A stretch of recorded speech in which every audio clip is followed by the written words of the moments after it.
Bismillahirrahmanirrahim, Bapak Ibu semua. Kita mulai saja materi tentang agrosawit ya. Oke, saya akan buka dulu slide ya yang biasa kita tampilkan. Cuman ada bedanya sedikit ya, karena memang di kantor pun membuat slide terbaru ya untuk lebih memahami dan kita kolaborasi. Bapak Ibu semua, inilah judul yang kita ambil tentang agrosawit ya. Jadi agrosawit adalah premium fertilizer ya, premium fertilizer, kemudian strategi mengenai hasil tanaman buah segar (TBS) komoditas kelapa sawit. Nah, inilah salah satu gambaran Bapak Ibu semua bahwa PTBS sedang fokus bagaimana caranya meningkatkan atau memberikan kesejahteraan khusus kepada para petani, baik petani tanaman pangan, palawija, hortikultura, perkebunan kehutanan. Nah, inilah salah satu gambaran bahwa PTBS betul-betul sudah memberikan warna tersendiri di dalam dunia pertanian di Indonesia ya, terutama di dalam inovasi pengadaan produk-produk serana produksi pertanian, terutama pupuk dan kedepannya ada pengendali hama dan penyakit tanaman. Dan inilah salah satu gambaran bahwa materi tentang agrosawit ini ya, karena dilihat dari permintaannya yang cukup meningkat, jadi belum 1 tahun beberapa pemilik kebun sawit yang menggunakan produk ini belum 1 tahun, 3 bulan berjalan pun sudah banyak yang repeat order. Karena apa? Karena memang dilihat dari teknologi proses penyerapan nutrisinya, kemudian kandungan-kandungannya dan cara kerjanya, ini cukup cukup luar biasa ya ketika diaplikasikan di komoditas kelapa sawit. Nah, kemudian muncul pertanyaan, Pak, bagaimana kalau dengan kopi, bagaimana dengan karet dan lain-lainnya di luar kelapa sawit? Ya, selama itu masih tanaman keras berbuah tahunan yang memiliki kambium, dan bukan diperuntukkan untuk tanaman semusim berumur pendek seperti padi, jagung, cabai, dan lain-lain, nah itu dipersilahkan. Pak, bagaimana dengan tanaman semusim? Nah itu dikhususkan nanti ada berbagai produk-produk best farming yang lainnya. Dan inilah gambaran untuk semua. Judul Zoom training bersama pagi ini adalah Agrosawit Premium Fertilizer, Strategi Meningkatkan Kualitas Hasil Tandan Buah Segar Komoditas Kelapa Sawit. Oke, nah Bapak Ibu semua yang baru bergabung di PTBS atau yang baru mendapatkan link Zoom training ini, ya perkenalkan saya Wan Rusman. Ya, saya kuliah dulu di bidang ilmu pertanian terpadu ya. Program yang tercetus tahun 2000-an. Kemudian di program tersebut mahasiswanya tidak banyak ya, hanya 550 orang karena dulu ada kepentingan untuk manajer pertanian di salah satu kampus terbesar se Asia Tenggara ketika itu. Nah, saya direkrut ataupun saya mendaftarkan diri juga sebagai mahasiswa program pendidikan pertanian terpadu. Maka edifikasi saya dari dulu tidak pernah berubah, yaitu sebagai praktisi pertanian terpadu. Nah, praktisi pertanian terpadu ini adalah pelaksana pertanian yang memang tugas saya itu sebenarnya petani ya. Cuman setelah adanya AK dengan PTBS, maka tugas saya adalah sebagai pengedukasi produk pertanian base farming. Nah, ini artinya praktisi pertanian terpadu itu bukan hanya sebatas ngomong. Jadi kalau kita bercerita tentang tenaga kerja, berapa biaya produksinya dan lain-lain, itu bagian saya juga karena saya pun merasakan itu semua.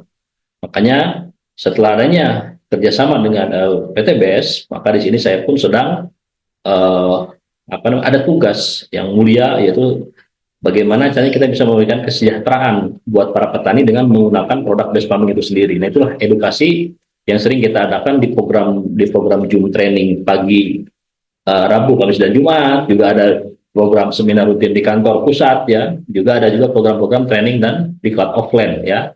Nah, konsultan produk pertanian Base Corporation yang sampai sekarang masih diberikan amanah oleh owner Base Corporation, oleh perusahaan untuk terus mendampingi Bapak Ibu semua. Yang tentunya dalam program pengedukasian produk-produk pertanian Base Farming ya, yang memiliki 9 varian produk, mulai dari Eco Farming Original, Eco Farming Premium, Best Farm Service, Fotosintesa, Fast Grow, Grow, Pambes, Agrosawit, dan Ekosida. Insya Allah di grand launching di grand success seminar nanti ada grand launching produk Ekosida ya yang terbaru mengenali hama penyakit tanaman berbasis mikroorganisme. Nah, kemudian Bapak Ibu semua, jadi tahun 2019 saya memang ada kerjasama dengan PTBS dulu, edifikasi saya hanya sebatas konsultan eco farming saja karena produk cuma satu. Dan sekarang sudah ada 9 varian produk. Nah, ke-9 varian produk tersebut ditugaskan kepada saya ya untuk program edukasi kepada para mitra. Jadi program pencerahannya mengenai produk ya, mulai dari pengenalan produk, kemudian cara aplikasi, kinerja produk, analisis biaya, ya itu diberikan tugas dari perusahaan kepada saya sampai sekarang. Jadi ingat Bapak Ibu semua, sudah ada 9 varian produk. Nah, 9 produk tersebut masing-masing memiliki keunggulan tersendiri. Nah, yang akan kita bahas pada kesempatan begini adalah produk agrok sawit ya. Nah, kemudian Bapak Ibu semua, perlu saya sampaikan, luas lahan perkebunan kelapa sawit pada tahun 2020 kemarin, ya, menurut Badan Riset dan Inovasi Nasional, itu sudah mencapai di 16,38 juta hektar yang meliputi, ya, perkebunan besar swasta atau PBS sebanyak 55,76%, ya, ada Duta Palma, ada Wilmar, Sinarmas, itu adalah perkebunan besar swasta. Sebanyak 55,76%. Jadi kalau misalkan ini 16,38 juta hektar, ya paling tidak separuhnya di atas 8,5 juta hektar itu adalah dimiliki oleh perkebunan besar swasta. Kemudian perkebunan rakyat atau perkebunan inti rakyat yang di bawahnya atau yang di atasnya ada yang menaungi seperti Akasino dan lain-lainnya, ya, karena memang perkebunan ini dimiliki oleh perorangan, ya, dan bedanya dengan perkebunan besar swasta, ini dikelola secara mandiri, ya, secara perorangan. Kalau di perkebunan besar swasta memang dikelola secara komersil, ada struktur organisasinya, ada bagian riset and development-nya, ya, dan itu dikelola secara komersil. Kalau PBS, ya, kalau perkebunan rakyat ini menduduki 40,41%, ya, 40,41%. Nah, artinya perkebunan rakyat pun ini cukup luas, ya. Ini kita pakai data dulu di tahun 2020, ya, karena tidak setiap saat bagian lembaga periset dan lain-lainnya itu mensensus kepemilikan kebun sawit, ya. Tapi ini bisa dijadikan acuan. Nah, nanti kita lihat 2025 ini ada berapa luasan kepemilikan kebun sawit yang ada di Indonesia ini yang dibagi 3 tadi. Kemudian yang ketiga adalah perkebunan besar negara atau PBN yang dikelola oleh negara, ya, berupa BUMN ataupun PTPN. Nah, Bapak Ibu semua, dari peta kepemilikan kebun sawit yang ada di slide ini menunjukkan bahwa perkebunan kelapa sawit ini sampai sekarang adalah salah satu komoditas eksportir terbesar kedua. Nah, pertamanya batu bara. Nah, kenapa batu bara menjadikan eksportir nomor 1 di Indonesia? Ya, karena memang batu bara di Indonesia ini, ya, karena memang banyak sekali yang namanya gunung-gunung api, ya. Batu bara itu kan bisa tercipta atau bisa terjadi karena memang heat and pressure, tekanan dan panas, kemudian bahan organik, ya, berupa pohon dan lain, kemudian tertutup, longsoran dan lain, kemudian terjadilah batu bara. Makanya Indonesia ini kaya akan batu bara. Nah, yang kedua adalah komoditas kelapa sawit. Nah, Bapak Ibu semua, perlu kita apresiasi juga, ya, di kepemimpinan Pak Prabowo Subianto, ya, dengan jajaran kementeriannya, bahwa kelapa sawit ini ataupun ada 2 komoditas yang sedang diperhatikan oleh pemerintah. Karena memang kedua ini kalau tidak diperhatikan, negara bisa goncang. Apa itu yang pertama? Yang pertama kelapa sawit, yang kedua adalah komoditas padi. Makanya komoditas kelapa sawit di era kepemimpinan Pak Prabowo itu tidak pernah kurang dari Rp3.000 per kilogram tandan buah segar. Ya, kalau kita lihat di sini, padi pun sama, ya. Padi harganya di 6.500 gabah kering panen per kilogram. Artinya itu upaya pemerintah bagaimana caranya memproteksi, ya, dan memberikan kesejahteraan buat para petani. Jadi kalau tandan buah segar di atas Rp3.000, insya Allah setiap petani itu bisa sejahtera. Begitu pula di petani tanaman pangan, ya, tanaman semusim, ketika menjual gabah kering panen yang melalui jalur pemerintahan, jadi bisa terdaftar di kodim-kodim daerah dan tertentu, ya, kemudian nanti diajukan ke Bulog, kemudian nanti di stok, dan informasinya 4 juta ton itu sudah tersedia, ya, di ini tanpa mengimpor. Nah, itu karena memang akselerasi percepatan, ya, kerja keras dari Kementerian Pertanian. Nah, Bapak Ibu semua, ini adalah data yang kita ambil tahun 2020, ya, menurut BRIN, Badan Riset and Inovasi Nasional. Nah, sekarang kita lihat dari 3 peta kepemilikan sawit ini, kita plotting. Oh, ternyata perkebunan besar swasta, kalau secara komersil itu kok kenapa produk kita agak kesulitan untuk tembus. Nah, karena memang perkebunan besar swasta itu dikelola secara profesional. Misalkan mereka membuat anggaran 5 tahun sekali, ya, 5 tahun sekali, kemudian ketika kita hadir datang ke perusahaan tersebut ternyata baru berjalan 2 tahun ya, kemudian akhirnya tidak menggunakan produk kita karena apa? Karena mereka sudah ada anggarannya yang dikeluarkan per 5 tahun sekali penggunaan pupuknya gitu kan. Nah, tapi kita jangan berkecil hati juga, masih ada perkebunan rakyat yang luasnya pun cukup cukup cukup luas ya, luasannya cukup luas. Nah, kemudian bagaimana perkebunan besar negara? Nah, kalau perkebunan negara biasanya memerlukan e-katalog ya. Jadi katalog itu salah satu dasar yang harus tercantum ketika lembaga-lembaga pemerintah termasuk BUMN yang mengelola perkebunan besar negara ini supaya bisa dipantau semua harga HPP-nya gitu kan. Maka dari perkebunan besar rakyat ini pun kita masih punya peluang besar untuk memasarkan produk agro sawit ini kepada para pemilik kebun sawit. Oke. Nah, kemudian kalau kita lihat peta di sini, ya ini masih tahun 2020 saja dulu ya, nanti akan update-nya ada. Total areal itu 16,38 juta hektar.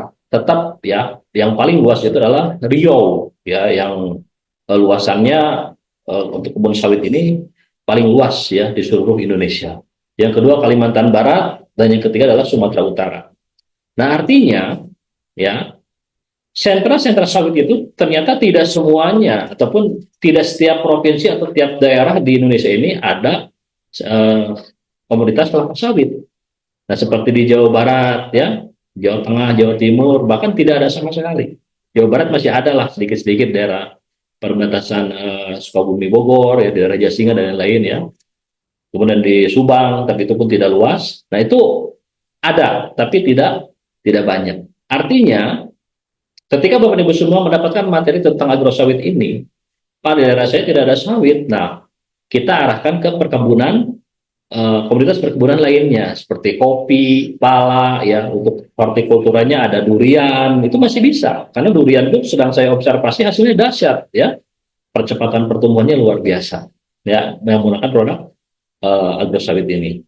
Nah, kemudian kalau kita lihat Bapak Ibu semua, sekarang terupdate ini berapa? Saya sering mengupdate informasi di Info Sawit. Nah, silakan Bapak Ibu semua nanti searching saja di smartphone-nya masing-masing ya.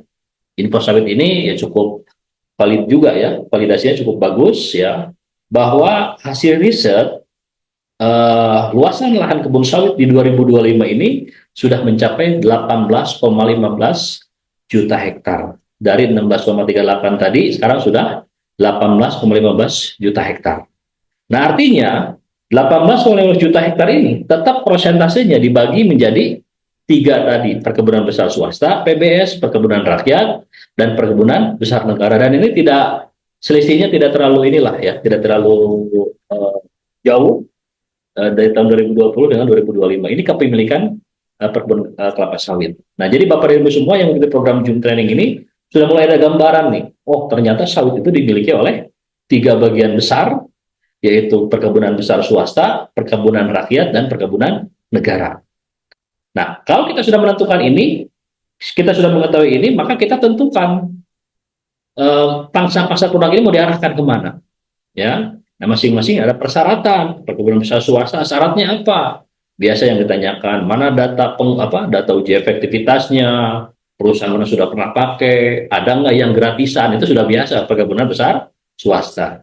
Perkebunan rakyat tidak bertele-tele yang dimiliki oleh kepemilikan secara perorangan, mereka pasti akan melihat ya testimoninya boleh wajar ya. Kemudian seperti apa? Nah, saya boleh uji coba ya, itu perkebunan rakyat yang tidak membutuhkan data yang begitu detail.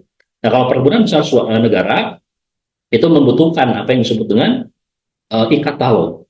Nah, produk-produk best farming ya itu tidak ber-e-katalog. Kenapa? Karena produk PTBS ini ya itu di bawah AP2LI, Asosiasi Perusahaan Penjualan Langsung Indonesia, yang memang kontradiksi dengan e-katalog. Nah, jadi perkebunan rakyat inilah pangsa pasar produk kita yang kalau ingin mencoba. Perkebunan besar swasta pun kalau ingin mencoba silahkan, ya, karena terkadang ada juga. Ya silahkan buatkan dempotnya di tempat masing-masing, kemudian tarik kesimpulan, silahkan datangkan ahlinya, kemudian nanti bisa menyimpulkan, ya.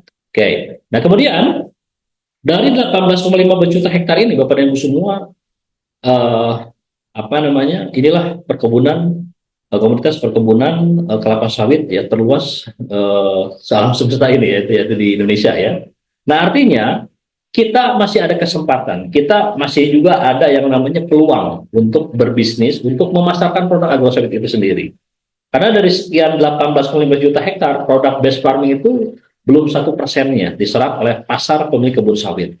Nah, ini masih ada peluang, silakan Bapak Ibu semua perkenalkan produk ini, ya, mulai dari pengenalan produknya, cara aplikasinya, kinerja produknya, analisis biayanya, baru teknik closingnya. Nanti akan kita sampaikan seperti apa, ya. Nah, ini harus kita kuasai ilmunya dulu. Nah, ini istilah yang pandangnya dulu ya, supaya Bapak Ibu semua eh, mindsetnya mulai terbuka ya.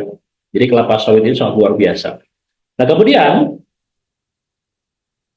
saya mendapatkan data ya, ini karena memang materi ini saya tampilkan beberapa hari ke belakang di bulan Mei ini. Ternyata sampai sekarang tandan buah segar itu naik turun beberapa rupiah saja per kilogram tandan buah segar. Secara prinsipnya harga TBS itu ya per Mei 2025 kemarin, kemudian sekarang di Juni itu tidak pernah kurang dari Rp3.000 per kilogram. Jadi tandan buah segar itu kalau yang dipanen didodos oleh para petani ataupun pemilik kebun sawit, itu ketika didodos kemudian jatuh, itulah tandan buah segar yang ada bagian kerja sebetulnya berondol. Nah, itu per kilogramnya itu tidak pernah kurang dari Rp3.000 setelah kepemimpinan eranya Pak Prabowo. Nah, kalau kita lihat Bapak Ibu semua ya, jadi komoditas kelapa sawit ini adalah komoditas yang paling gampang dipolitisasi. Dulu pernah kejadian, mungkin ya kita sampaikan saja, munculnya minyak kita ini, ya ada brand namanya minyak kita. Itu karena apa? Karena mohon maaf ya, ada perusahaan besar yang kong kali kong ataupun yang kerjasama dengan Kementerian Perdagangan tanpa sepengetahuan presiden dijual ke Eropa. Yang terjadi, ketersediaan minyak sawit di Indonesia tidak tersedia, sehingga ibu-ibu pada mengeluh mau goreng, mau pakai goreng apa ya, mau pakai minyak apa. Yang terjadilah stabilitas negara mulai goncang. Nah, kemudian setelah diselidiki ternyata ada oknum Kementerian Perdagangan yang kerjasama dengan tadi ya, salah satu pemilik kebun besar swasta yang membuka keran ekspor tanpa sepengetahuan, akhirnya ketersediaan minyak sawit ini tidak tersedia. Nah, muncullah minyak kita yang ketika itu harga minyak goreng di Indonesia ini, minyak sawit itu bisa sampai 2 kali lipatnya, dari 12.000 bisa 24.000 per liternya. Nah, maka dari itu setelah itu pemerintah segala cepat menangani, tapi tetap dampaknya tidak semudah membalikan telapak tangan. Dan di Aceh pernah ada kejadian hanya Rp600 saja tandan buah segar per kilogramnya. Nah, inilah yang terjadi Bapak Ibu semua, Rp600 kebayang. Biaya angkutnya berapa? Akhirnya banyak petani yang tidak memanen ya kelapa sawit, dan akhirnya itu bisa menyebabkan menurunnya produktivitas tandan buah segar di pohon-pohon yang tidak dipanen. Nah, ini banyak terjadi. Nah, ini alhamdulillah sampai sekarang di Rp3.000 saja per kilogram, insya Allah sudah dipastikan bahwa petani pemilik sawit itu ya, perkebunan sawit itu akan sejahtera. Jadi kalau kita lihat, kalau kita hitung 25 katakanlah sampai 30 ton atau sampai 35 ton per hektar per tahun, yield per tahun, maka petani bisa mendapatkan kalau misalkan di 30 ton saja atau 30.000 kilogram eh, per hektar per tahun, maka 3.000 dikali 30.000 90 juta. Nah, itulah pendapatan yang didapatkan dalam luasan 1 hektar para pemilik kebun sawit. Nah, kita di sini tidak memiliki kebun sawit, tidak bukan sebagai pengusaha sawit, tapi kita di sini ada peluang. Bagaimana caranya kita bisa mengenalkan produk agrosawit ini kepada pemilik kebun sawit. Nah, kita pun bisa ambil alih kita pun bisa ambil ya bagian terpenting ini, supaya kita pun bisa mendapatkan benefit dari para penjualan produk agrosawit itu sendiri ya. Oke. Nah, kemudian Bapak Ibu semua ya, jadi ada hal materi terpenting yang harus saya sampaikan kepada Bapak Ibu semua. Kalau Bapak Ibu semua, sahabat petani PTBS yang mau ya katakanlah mempromosikan produk agrosawit kepada ini Pak Hamdan, jangan di touch screen dulu ya, saya fokus. Ya. Nah, materi kelas bimbingan khusus. Nah, Bapak Ibu semua perlu saya sampaikan. Jadi ketika kita mau melakukan produk, salah satunya produk agrosawit ke pemilik kebun sawit, itu kita harus menguasai produk knowledge-nya dulu. Yang kedua, cara aplikasi seperti apa. Kemudian yang ketiga, kinerja produknya seperti apa sih? analisis biayanya bagaimana, apakah ada efisiensi biaya, kemudian teknik closingnya seperti apa. Dari lima teknik ini, saya hanya diberikan kewenangan hanya sampai 4 saja. Product knowledge, cara aplikasi, kinerja produk, serta analisis biaya. Nah, teknik closingnya itu ada waktu tersendiri. Karena akad saya dengan PT BES ini ya, tidak ada caranya bagaimana sih cara closing gitu kan. Cara-cara closing kepada para mitra yang baru ya. Maka di sini eh, 4 dari produk knowledge, cara aplikasi, kinerja produk, analisis biaya yang akan kita bahas.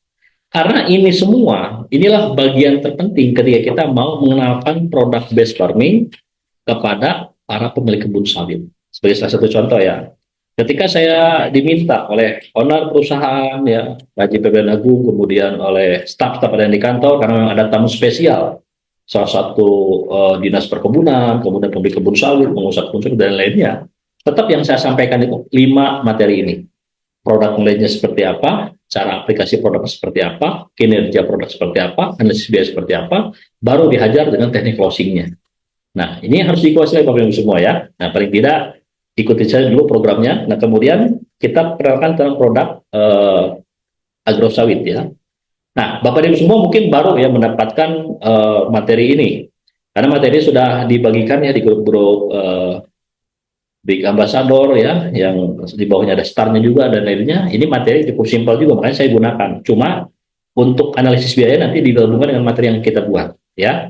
Nah, kita kenalkan dulu dengan produk NPK Agro Sawit. Nah, Bapak Ibu semua, sering ya kita mendengar istilah-istilah NPK. Bahkan petani pun kalau ditanya ya, sebagian besar apa NPK nggak bakal tahu. NPK itu singkatan dari nitrogen, fosfor, dan kalium. Nitrogen, fosfor, dan kalium ini adalah salah satu unsur yang dibutuhkan dalam jumlah besar untuk setiap komunitas tanaman, apalagi sawit. Nitrogen, fosfor, dan kalium. Kemudian setelah itu, pupuk ini disebut apa? Disebut pupuk hara makro primer. Disebutnya NPK. Kemudian setelah itu ada apa lagi? Ada pupuk hara makro sekunder. Pupuk hara makro sekunder itu ada kalsium, magnesium, dan sulfur atau belerang. Nah, jadi NPK hara makro primernya, kemudian kalsium, magnesium, dan sulfurnya itu hara makro sekundernya. Jadi kalau dalam hidangan, bukan semua ya, kalau kita katakan analoginya melihat hidangan nasi padang, ya, secara kasat mata terlihat seperti enak, ya, karena memang enak, cocok dengan lidah orang Indonesia yang lainnya ya. Nah, kemudian di sini kita lihat, di situ ada porsi nasinya lebih banyak dibanding perasanya, ya, karena perasa ini nanti kita analogikan sebagai hara mikro esensial, ya, yang dibutuhkan dalam jumlah kecil tapi harus ada. Nah, nasi itulah yang disebut dengan NPK-nya, dibutuhkan dalam jumlah besar, sumber karbohidrat. Meskipun pilihan sekarang ada orang yang tidak mengkonsumsi nasi ya untuk menjaga tubuh dan lain-lain ya. Nah, ini sebagian besar bahwa nasi itulah NPK-nya.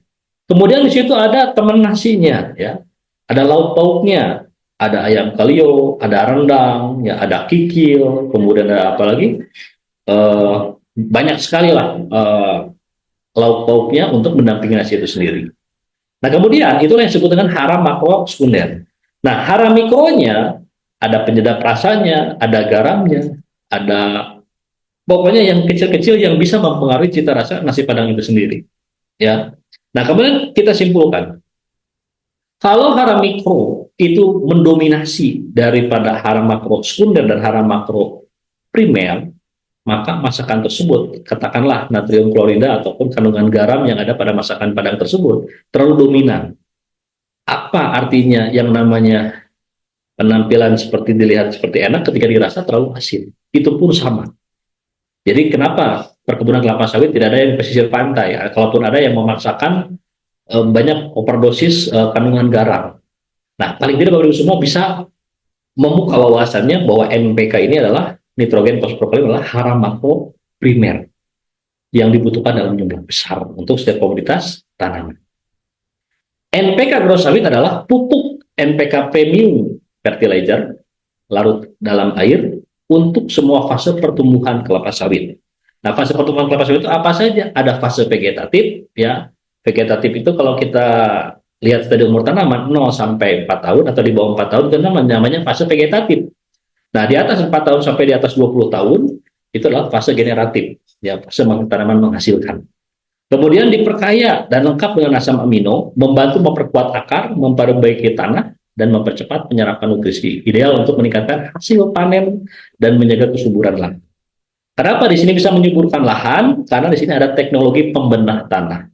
Salah satunya ada asam humat, ada asam amino yang fungsinya asam humat itu sendiri mampu melepas ikatan-ikatan kimia sintetis yang sebelumnya telah digunakan di lahan-lahan perkebunan kelapa sawit. Makanya di sini selain bisa meningkatkan kualitas hasil tanaman buah segar kelapa sawit, juga bisa memperbaiki sifat fisik kimia dan biologi tanah. Itulah yang disebut dengan definisi NPK agrosawit sawit. Ya, kita gunakan slide yang terbaru nih yang disediakan oleh kantor ya, supaya Bapak Ibu yang sudah mendapatkan ini masih ada kebingungan, saya berikan penjelasan.